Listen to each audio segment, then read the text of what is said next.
A man was stripped of his clothes, his hands tied, and dragged by a horse for 3 miles across the cobblestone streets of London. There was no honorable execution by the axe. He was publicly hanged at Tyburn next to common thieves. His corpse was left exposed for days as a warning to the crowd. That displayed corpse was Roger Mortimer, the public lover of Queen Isabella. The same body dragged through the mud had recently occupied the most powerful bed in England. From the royal bedroom, he became the mastermind who overthrew King Edward II and ruled as an uncrowned king. The man who stole the crown and shared the queen's bed ultimately died like a cheap street thief. How could the supreme architect of a royal coup fall so completely? Born in 1287, Roger Mortimer was destined to become the 3rd Baron Mortimer of Wigmore. When he officially inherited the title in 1304, he did not take over a quiet farming estate. Instead, he took command of the Welsh Marches. This heavily fortified borderland acted as a permanent military shield between England and Wales.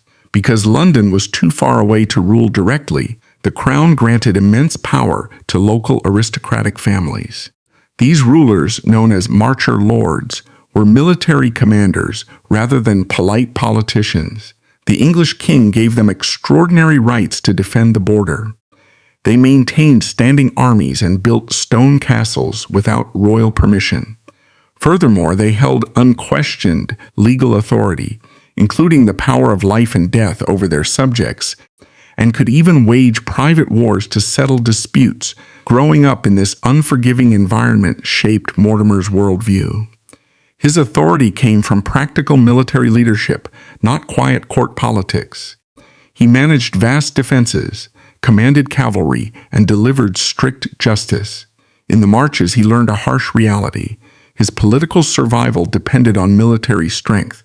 While Mortimer secured the western frontier, the central government in London was facing a systemic failure. King Edward II sat on the English throne.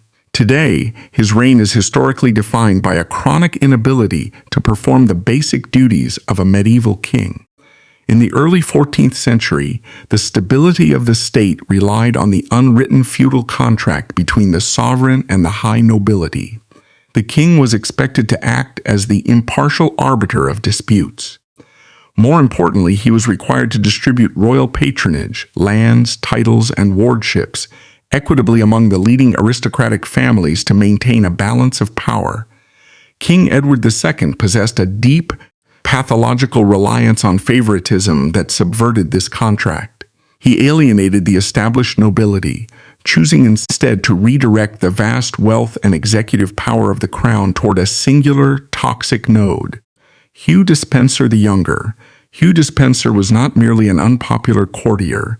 He functioned as a political pathogen that destabilized the English administration.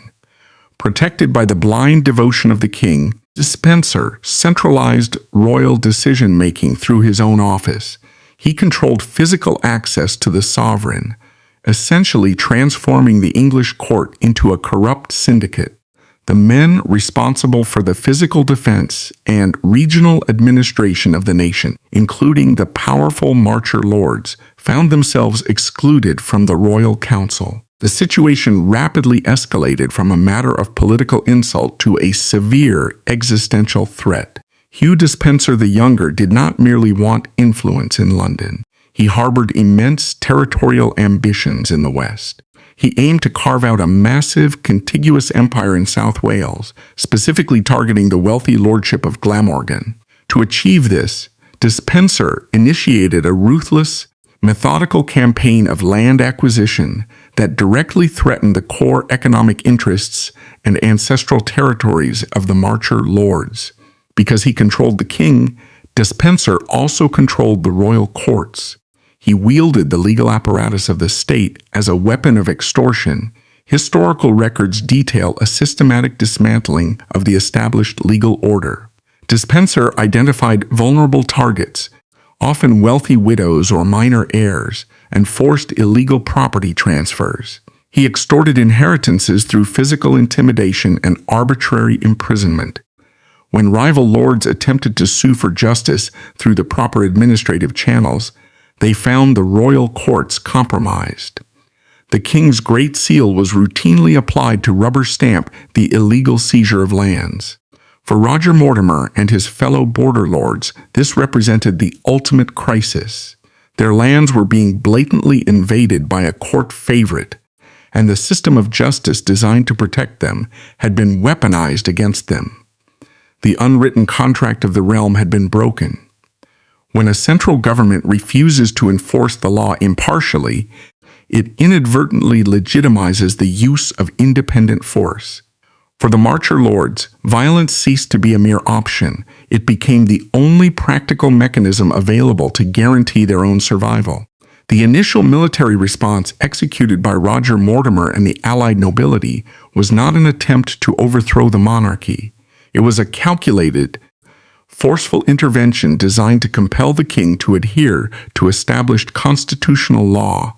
In the spring of 1321, recognizing that diplomatic petitions were useless, Roger Mortimer formed an effective military coalition with other disenfranchised magnates, most notably Humphrey de Bohun, the Earl of Hereford.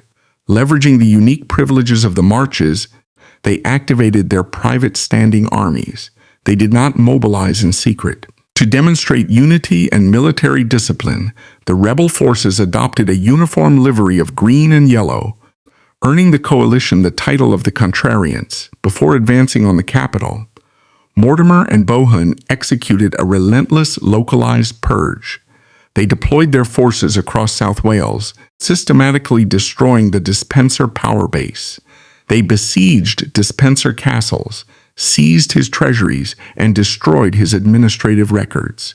This was a clear demonstration of military dominance, proving that the king's favorite possessed no localized authority without the direct intervention of the royal army. Having secured the Western Theater, Mortimer and the allied lords marched their private armies eastward, moving directly on London.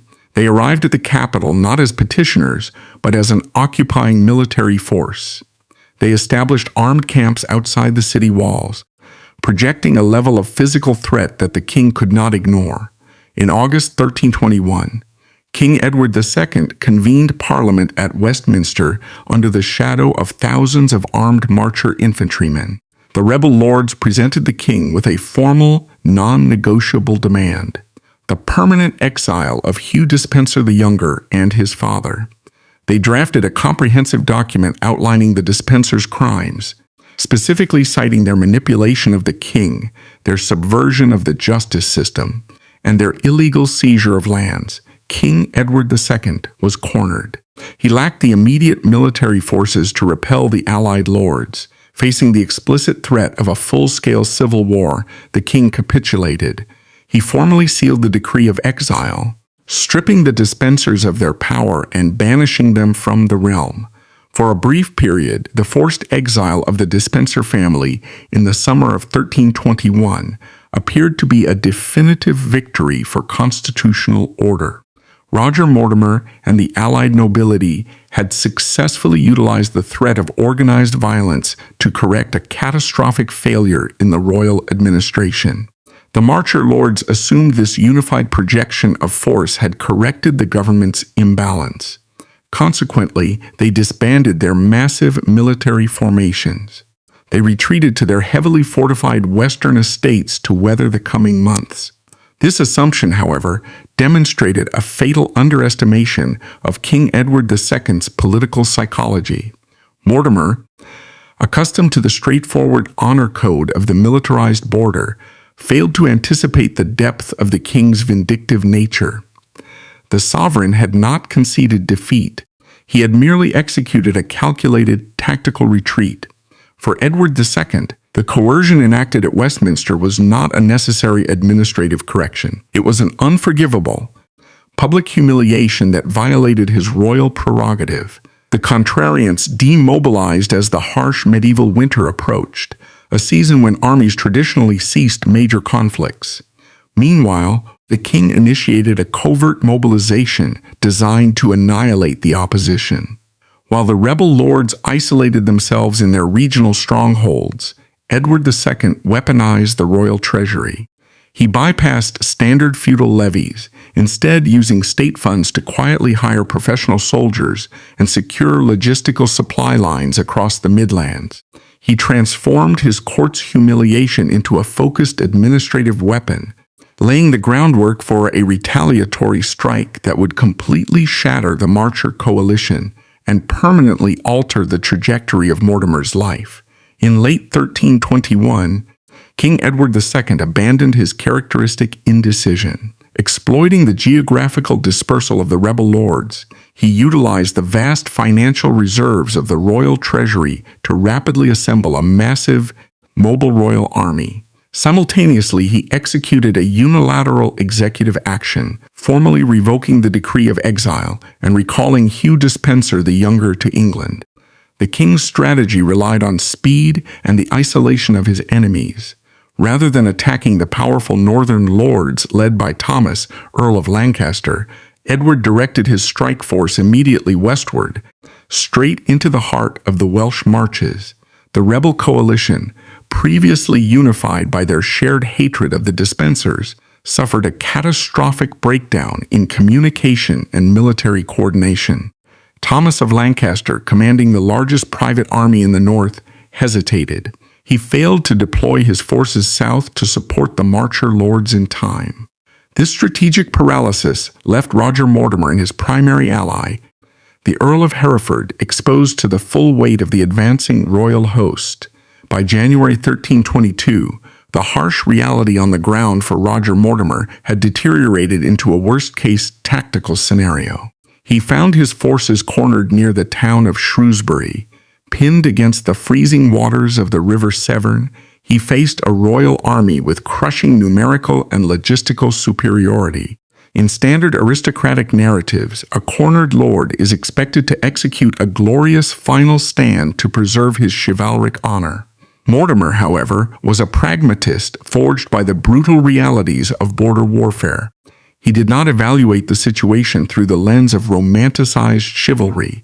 He processed the facts as a military commander facing certain annihilation. Mortimer understood the grim mathematics of the battlefield. Engaging the king's superior forces would result in the immediate slaughter of his infantry, the destruction of his command structure, and the termination of his lineage. A dead lord possesses no capacity to reclaim his territory. However, if he surrendered, he forced the king to process him through the established legal channels of the English justice system. Operating under the belief that the ancient rights of the Magna Carta would guarantee him a trial by his peers, Mortimer executed a rational, calculated gamble. He ordered his men to stand down, relinquished his weaponry, and surrendered his person directly to the king. Mortimer's tactical gamble failed. He expected to face a hostile court. He did not expect the suspension of English jurisprudence. Following the surrender at Shrewsbury, King Edward II pushed his army north, eventually cornering and decisively defeating the remaining rebel forces under Thomas of Lancaster at the Battle of Boroughbridge in March 1322. With the opposition crushed, the king and Hugh Despenser the Younger initiated a campaign of unprecedented judicial terror. There were no trials. There were no juries of peers. Edward II deployed the authority of the crown to execute a ruthless purge of the rebellious nobility. Thomas of Lancaster, a prince of the royal blood, was beheaded. Other prominent lords were subjected to savage dismemberment. They were hanged, drawn, and quartered, their severed limbs displayed across the major cities of the realm as a visceral deterrent against future insurrection. Roger Mortimer was spared the immediate application of the executioner's blade, likely due to his early surrender and his extensive connections across the Welsh border, which the king still needed to pacify. However, he was stripped of all legal rights. By royal decree, Mortimer was declared a traitor. His vast estates, his wealth, and his ancient titles were confiscated. The primary beneficiary of this massive redistribution of wealth was Hugh Despenser the Younger. Despenser legally absorbed the Mortimer family legacy, expanding his own territorial monopoly across South Wales to an unprecedented scale. Roger Mortimer was reduced from a sovereign regional commander to a disenfranchised prisoner, transported under heavy guard to the darkest, most secure containment facility in the kingdom. The Tower of London in the 14th century was not merely a prison. It was the ultimate, impregnable symbol of royal authority, constructed of massive stone, surrounded by concentric defensive walls and a deep moat. It was considered completely impenetrable. For a man defined by military action, open landscapes, and regional authority, confinement within a suffocating, light-deprived stone cell was designed to break his psychological resistance. Yet, the isolation produced the exact opposite effect. While Mortimer survived in the damp masonry of the tower, he received intelligence regarding the brutal executions of his allies and the relentless theft of his ancestral lands by the Despensers syndicate. This data catalyzed a fundamental shift in his objectives. The unwritten feudal contract between subject and sovereign was irreparably shattered. The king had abandoned the rule of law, operating instead as a tyrant enforcing a corrupt monopoly. Within the confines of his cell, Roger Mortimer transitioned from a marginalized, defeated lord into a driven architect of treason. He recognized that restoring his rights through petition or legal appeal was impossible. The only viable mechanism for survival was the total destruction of the current regime. To achieve this, he first had to accomplish what no state prisoner had ever done: breach the physical perimeter of the Tower of London. Mortimer approached his imprisonment with the cold, calculated mind of a siege engineer. He understood a fundamental rule of fortresses. No matter how thick the stone walls or how deep the moat, a stronghold is ultimately operated by human personnel. Therefore, the security of the tower was only as strong as its most corruptible guard. He did not attempt a brute force physical breakout. He engineered an inside siege, targeting the human vulnerability of the garrison. To execute this operation, Mortimer required an organized, covert support network operating outside the prison walls. The historical record indicates a steady, undetected flow of intelligence and financial capital reaching Mortimer's cell. This network was likely composed of loyal retainers from the Welsh marches, wealthy London merchants alienated by the Despensers, and potentially elements within the royal court who recognized the existential danger posed by the king's favorite. Using these smuggled funds, Mortimer targeted the upper echelon of the tower's administration. He successfully established a clandestine channel to Gerard d'Alspay, the immediate deputy to the tower's lieutenant, Stephen de Segrave. The precise details of the transaction remain obscured by time, but the outcome is undisputed. Alspay was compromised. The deputy of the king's primary fortress agreed to facilitate the escape of the state's highest value prisoner. The execution of the breach required meticulous synchronization. Mortimer and his external network selected August 1, 1323. This date was not chosen randomly. It was the feast of St. Peter ad Vincula, the religious celebration commemorating the Apostle Peter's miraculous release from chains and imprisonment. By selecting a major festival, Mortimer exploited the predictable behavior of a medieval military garrison. The standard discipline of the guards would be significantly relaxed by the festive atmosphere and the expectation of increased rations. As night fell over the fortress, Gerard d'Alspay initiated his phase of the operation.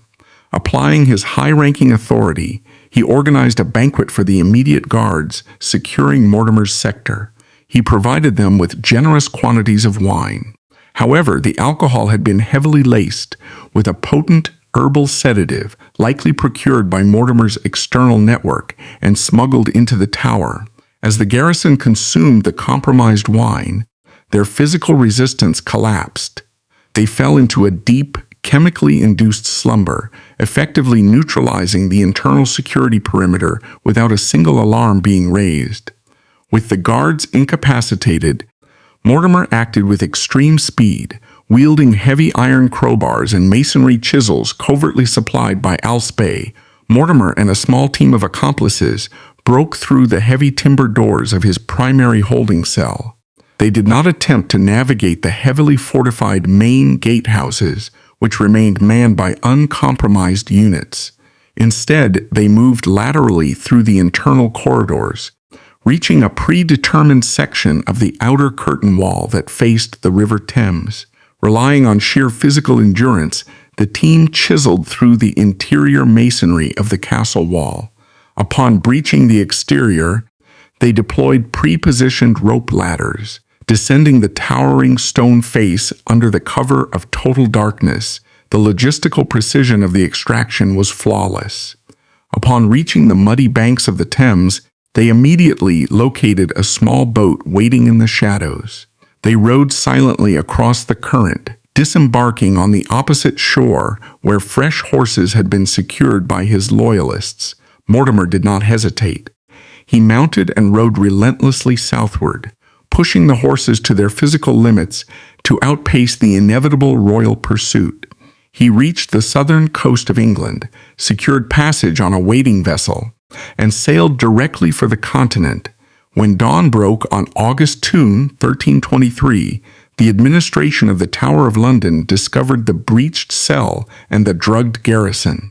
The transmission of this news to King Edward II triggered absolute panic and profound humiliation. The escape was an unprecedented security catastrophe for the English crown. It proved to the entire kingdom and to the observing courts of Europe that Edward II could not even control his own primary fortress. The myth of royal invulnerability was shattered. Roger Mortimer's arrival on the shores of France fundamentally altered the geopolitical dynamic of Western Europe. He was no longer a contained domestic problem. He was a capable, heavily financed military commander possessing deep knowledge of English defensive networks, operating freely in a foreign territory. The brutal warlord of the Welsh Marches had successfully broken the ultimate fortress, establishing himself as the most dangerous political fugitive on the continent. The architecture of his revenge was now in motion. Mortimer's escape was only the catalyst. To truly dismantle the regime, he needed a partner who held the ultimate key to legitimacy. The lethal political alliance that would shortly shatter the English government originated from the marginalized status of Queen Isabella. She was not a standard noblewoman. She was a Capetian princess, the daughter of the formidable King Philip IV of France, and the sister to the currently reigning French monarch Charles IV. In the architecture of medieval statecraft, a queen consort functioned as the primary intercessor between the king and his subjects, a vital diplomatic conduit to foreign powers, and the guarantor of the royal succession. King Edward II systematically dismantled every aspect of this traditional role. The sovereign's pathological reliance on Hugh Despenser the Younger extended far beyond political favoritism, resulting in the total marginalization of the queen. Despenser, acting with the king's explicit authorization, initiated a campaign of structural and emotional abuse designed to strip Isabella of her agency. The Despenser syndicate choked off the queen's financial independence, confiscating her vast personal estates and redirecting her revenues into their own treasuries. Furthermore, they severed her maternal authority. Her children, including the heir to the throne, Prince Edward, were removed from her household and placed under the direct custody of Despenser loyalists. Isabella was reduced to the status of a captive within her own court, deprived of income, isolated from her offspring, and subjected to the daily humiliation of watching a corrupt courtier dictate the fate of her adopted nation. By treating a high-value diplomatic asset as a domestic prisoner, Edward II alienated not only his wife but the entire Kingdom of France. The internal fracturing of the English royal family directly catalyzed a massive international crisis. The English crown held the lucrative Duchy of Gascony in southwestern France. Under the complex parameters of feudal law, this meant the King of England functioned as a direct vassal to the King of France for those specific territories. In 1324, a localized border dispute in Gascony, known as the War of St. Sardos, escalated rapidly. King Charles IV of France utilized the conflict as a legal pretext to formally confiscate the duchy, dispatching a French army to occupy the territory. King Edward II faced a catastrophic dilemma. Feudal protocol demanded that he cross the English Channel, present himself before the French king, and perform a formal act of homage to reclaim his lands. However, Edward II was effectively a prisoner of his own domestic tyranny. He understood that if he left England, the seething resentment of the nobility would instantly erupt into a massive armed rebellion against the Despensers. Paralyzed by the fear of losing his favorite, the king refused to leave the island. Instead, he executed one of the most devastating strategic errors in the history of the English monarchy. Desperate to negotiate a settlement without leaving his fortified power base, Edward II dispatched Queen Isabella to Paris in the spring of 1325 to act as his primary envoy. He authorized the woman he had impoverished, isolated, and publicly humiliated to negotiate directly with her brother, the French king. Isabella's arrival in Paris shifted the diplomatic leverage out of Edward II's control. She successfully negotiated a peace treaty, but the terms dictated by the French court contained a lethal constitutional trap. Charles IV agreed to return Gascony, but strictly on the condition that the English king perform the required homage in person. When Edward II again refused to cross the Channel, Isabella proposed an administrative compromise. She suggested that the king transfer the titles of the French territories to their eldest son, the 13-year-old Prince Edward. The crown prince could then travel to Paris, perform the homage in his father's stead, and secure the duchy. Blinded by his desire to remain in England and protect the Despenser monopoly, King Edward II accepted the proposal. In September 1325, the crown prince arrived in Paris and performed the ceremony. At that exact moment, the political landscape of the English regime collapsed. King Edward II had voluntarily transported his wife and the sole legitimate heir to the throne directly into the custody of a hostile foreign court. He had handed his political adversaries the ultimate dynastic shield. Once the homage was completed, Queen Isabella flatly refused to return to England. She publicly declared that she would not set foot on English soil until Hugh Despenser the Younger was permanently removed from power, citing that her life was in imminent physical danger. The French court transformed into the epicenter of the English resistance. It was within this charged, anti-Despenser environment that the disenfranchised queen converged with the exiled marcher Lord Isabella. A sovereign stripped of her royal dignity found immediate, pragmatic common ground with Roger Mortimer, a regional commander stripped of his ancestral rights.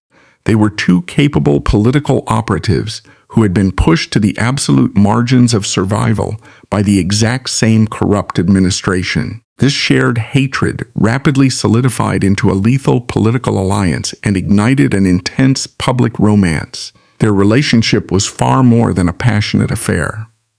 In the context of medieval jurisprudence, a queen consort publicly consorting with a condemned traitor was an act of calculated treason. It represented a direct assault on the legitimacy of Edward II's crown. By aligning herself with Mortimer, Isabella was actively broadcasting a message to every dissatisfied faction within England. The royal family was irrevocably fractured, the king's authority was void, and a viable, heavily armed alternative to the current regime now existed across the Channel. Their partnership forged a unified front. Isabella provided the unimpeachable royal legitimacy and physical custody of the future king. Mortimer provided the raw military intelligence, tactical ruthlessness, and command structure required to execute a strike against the English mainland. Isabella and Mortimer recognized that political momentum is a depreciating asset. They possessed the heir to the throne and the sympathy of the exiled English nobility, but they lacked the vast financial capital and naval fleet necessary to launch an invasion. Initially, they sought direct military support from King Charles IV. However, the French monarch was a pragmatist. He had secured his objectives in Gascony and had no desire to fund an expensive, full-scale invasion of England, which could trigger a prolonged international war. As diplomatic pressure from Edward II increased, demanding the immediate return of his wife and son, Charles IV signaled that the English exiles could no longer rely on the protection of the French crown. Demonstrating sharp pragmatism, Mortimer and Isabella recognized the necessity of securing independent military assets outside the jurisdiction of Paris. They shifted their operational base northward, relocating to the county of Hainaut, located in the modern-day Low Countries. The Count of Hainaut, William the Good, controlled a wealthy, heavily militarized maritime province. He possessed the exact resources the exiles required: deep financial reserves, a fleet of transport vessels, and access to highly disciplined mercenary companies. To acquire these assets, Isabella and Mortimer executed a cold, brilliant geopolitical transaction. They did not appeal to the Count's chivalry. They offered him the most valuable political commodity in Western Europe.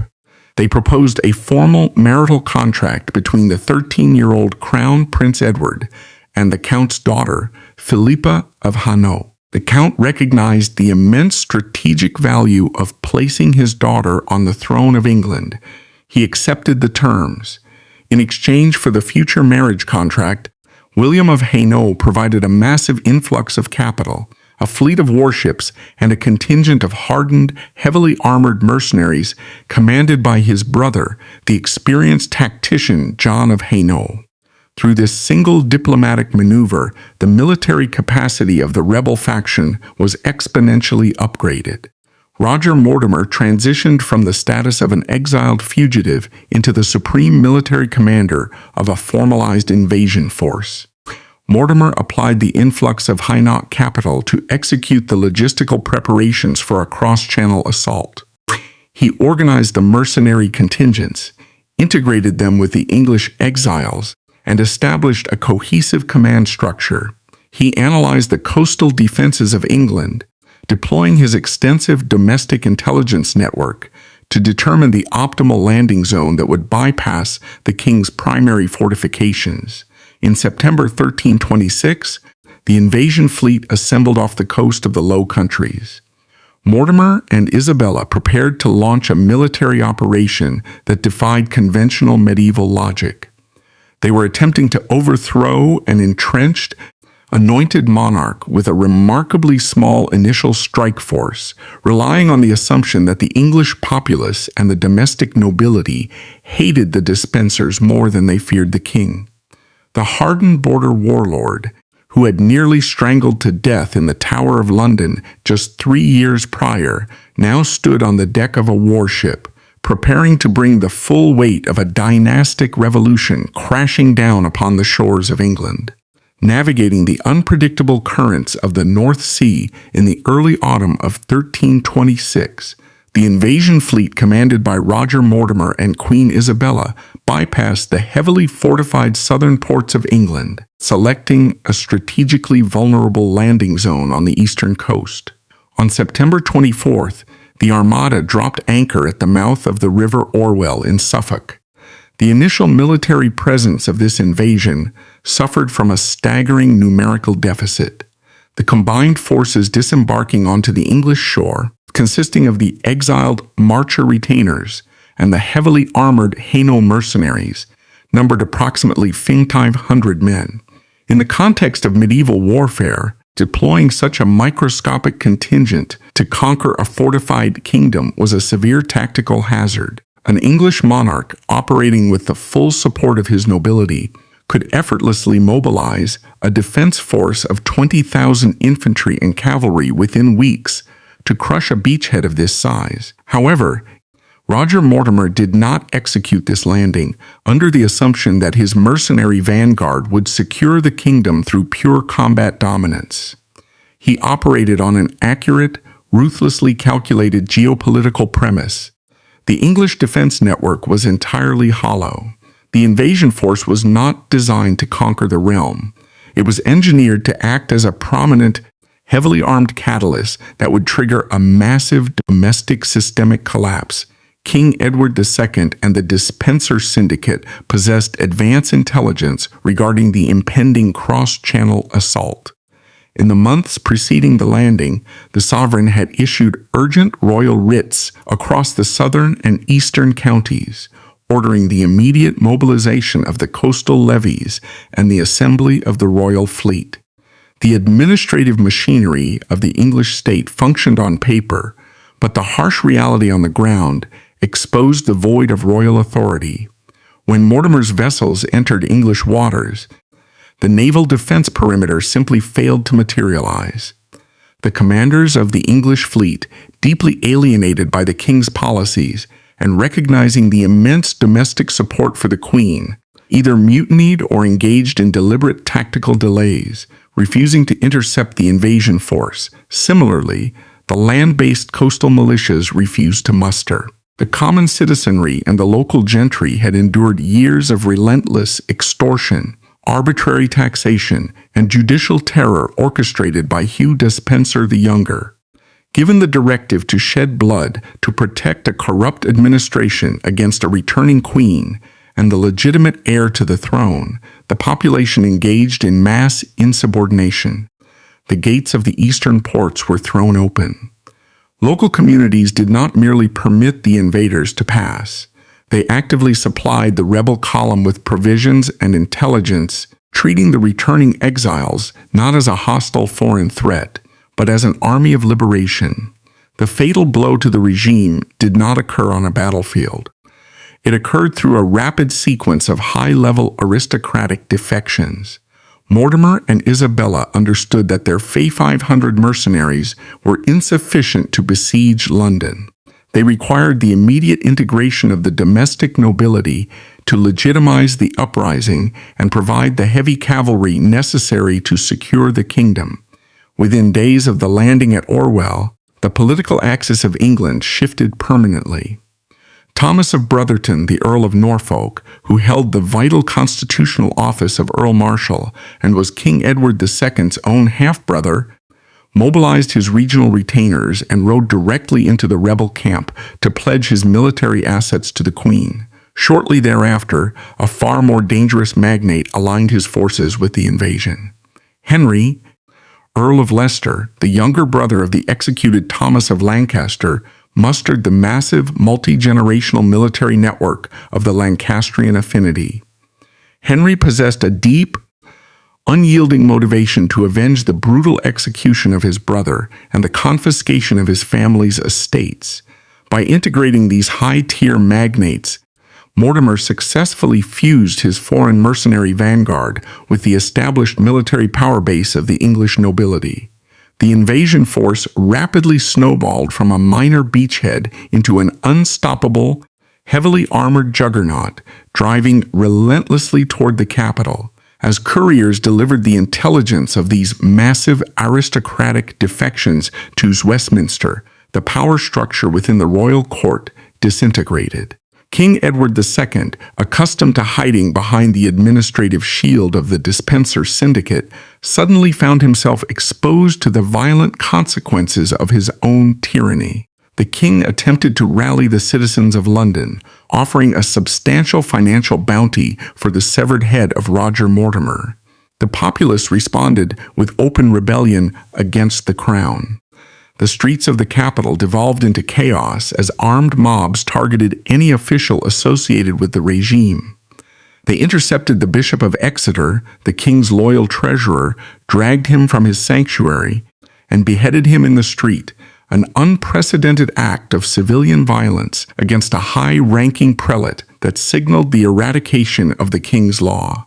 Recognizing that the capital was lost and their survival was in imminent jeopardy, Edward II and Hugh Despenser the Younger abandoned the Tower of London. They loaded the royal treasury onto pack horses, mobilized their remaining personal retainers, and executed a desperate, disorganized retreat toward the west.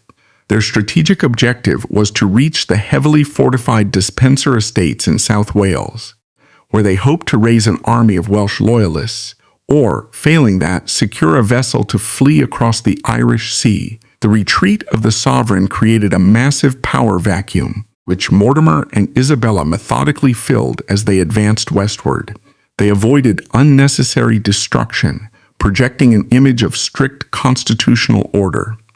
Isabella acted as the aggrieved, legitimate protector of the realm, while Mortimer operated as the supreme architect of the military pursuit, ensuring the rebel forces maintained absolute discipline. The royalist defense fractured completely as the rebel army approached the western strongholds.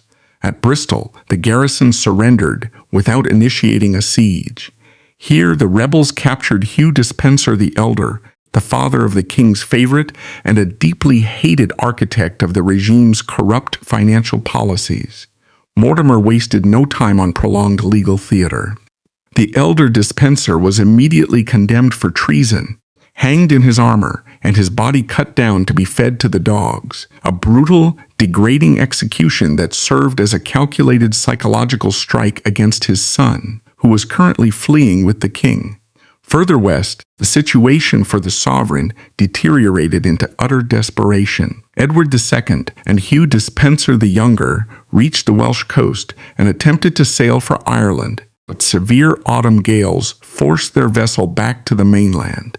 Trapped in the dense, unforgiving terrain of South Wales, the King of England and the most powerful magnate in the realm were reduced to the status of fugitives, hiding in the forests and relying on the dwindling loyalty of local peasants for survival.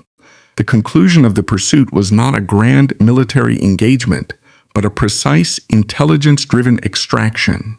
Henry of Lancaster, commanding the forward-tracking units of the rebel army, flooded the region with spies and deployed heavy financial incentives to the local Welsh populace. The strategy yielded immediate results. On November 16, 1326, local informants betrayed the king's position. A heavily armed detachment surrounded a dense wooded area near Lantrasant in Glamorgan.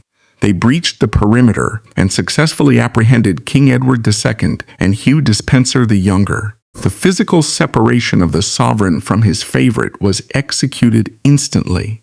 The king was placed under heavy guard and transported to Kenilworth Castle, treated with the basic physical deference demanded by his anointed status, but stripped of his executive authority. Hugh Despenser, however, was heavily shackled and transferred directly into the custody of Roger Mortimer. The political necessity of the moment demanded a definitive, visible demonstration of the new regime's authority. Mortimer understood that as long as Hugh Despenser drew breath, the remnants of the old syndicate might attempt to rally.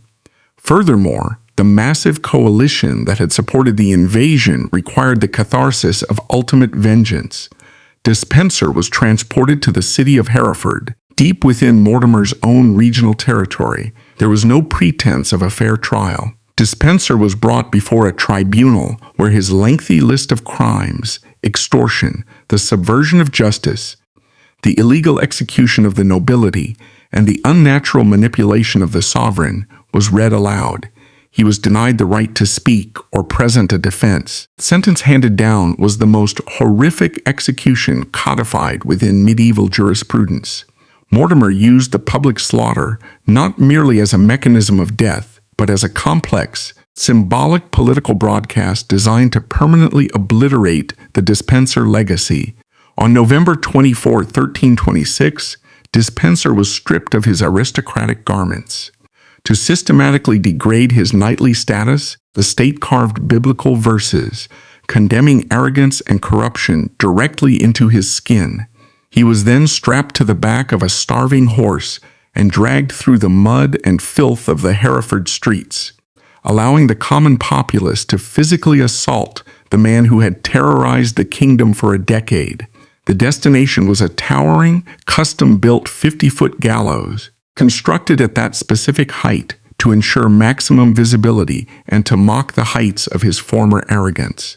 Despenser was hoisted into the air, but the executioner was ordered to cut him down while he remained fully conscious. The subsequent mutilation was an application of calculated, symbolic violence. The executioner severed his genitals, a brutal physical punishment representing his perceived unnatural parasitic relationship that had compromised the king's administration. His abdomen was then sliced open, and his internal organs were slowly extracted and cast into a fire before his eyes, a medieval legal symbol representing the destruction of his corrupt heart and treasonous intent. Finally, following his gruesome death, his body was hacked into 4 quarters, and his severed head was dispatched to be spiked on London Bridge. By dispersing his physical form across the kingdom, Mortimer ensured that there would be no focal point for future loyalists to rally around. The unmitigated brutality of the Hereford execution accomplished Mortimer's primary objective. It violently eradicated the old order. Roger Mortimer and Queen Isabella now held undisputed control over the realm. Yet, keeping an anointed king captive presented an unprecedented legal hazard. Under medieval jurisprudence, a monarch ruled by divine right. His authority could not simply be ignored. To govern the state, Mortimer had to engineer a constitutional mechanism to legitimize his military coup and dismantle a sovereign without destroying the monarchy itself. To solve this constitutional crisis, Mortimer and Isabella convened Parliament at Westminster in January 1327. They did not present themselves as usurpers, but rather as the reluctant saviors of a fractured realm.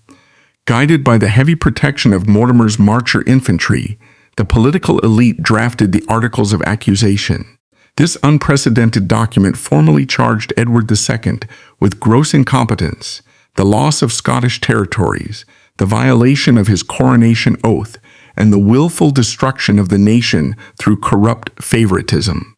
Presenting these charges to a captive king, however, was insufficient to secure a legal transition of power. Mortimer deployed a ruthless diplomatic ultimatum. Emissaries traveled to Kenilworth Castle, where Edward II was imprisoned, and delivered a stark, non-negotiable threat. If the king refused to willingly surrender the crown to his son, the Parliament would disinherit the entire Plantagenet bloodline and elect a new sovereign from outside the royal family. Isolated, broken by the execution of his favorite, and facing the total eradication of his dynasty, Edward II collapsed in tears. He formally relinquished the throne.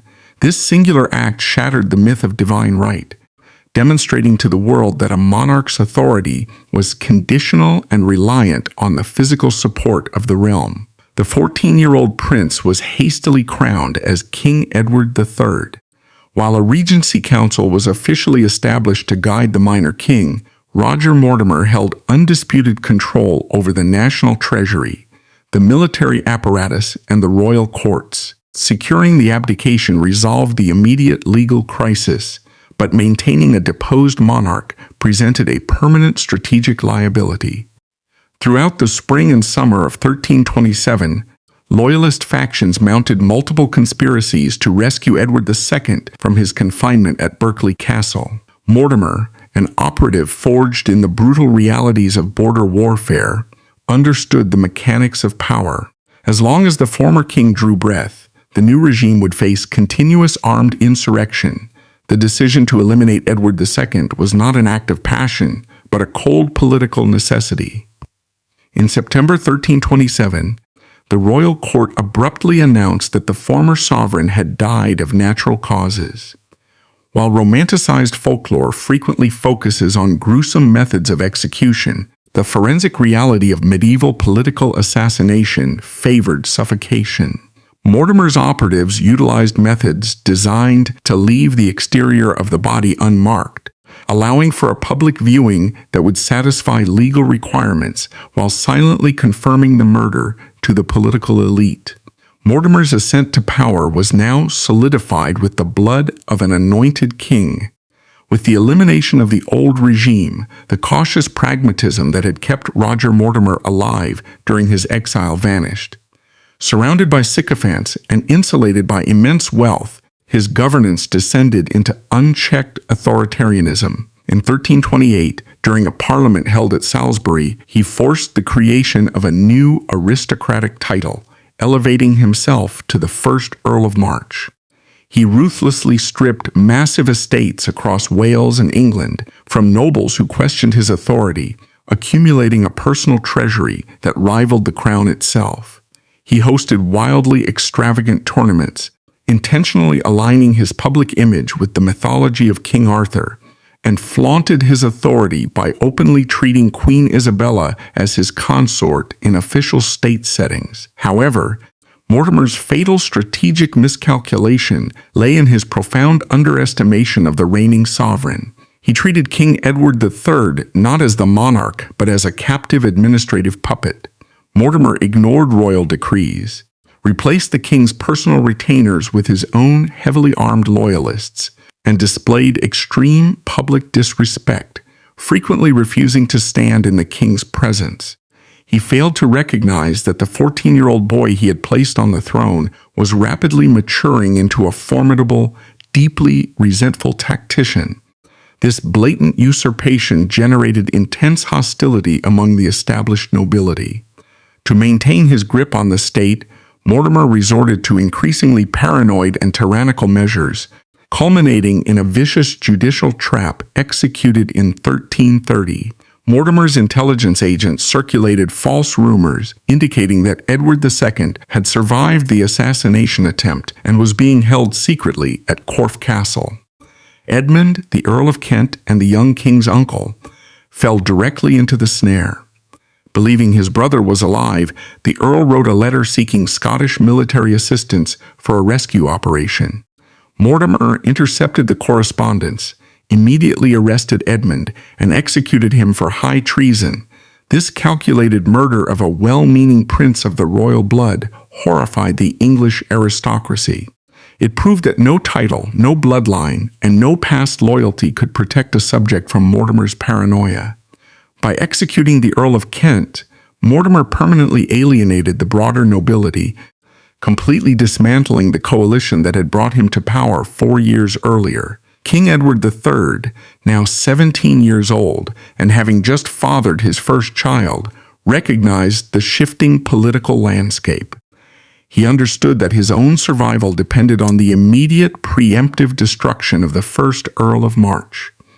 Possessing a brilliant tactical mind, the young king bypassed the traditional avenues of military confrontation. An open assault against Mortimer's massive personal guard was impossible, necessitating a covert, localized strike. In October 1330, Mortimer convened a parliament at the heavily fortified Nottingham Castle.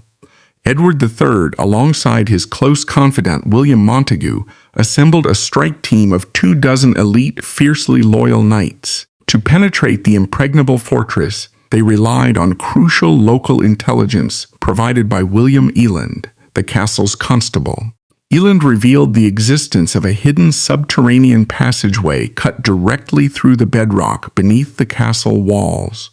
On the night of October 19, the Royal Strike Team navigated the pitch-black tunnels, a passage known to history as Mortimer's Hole.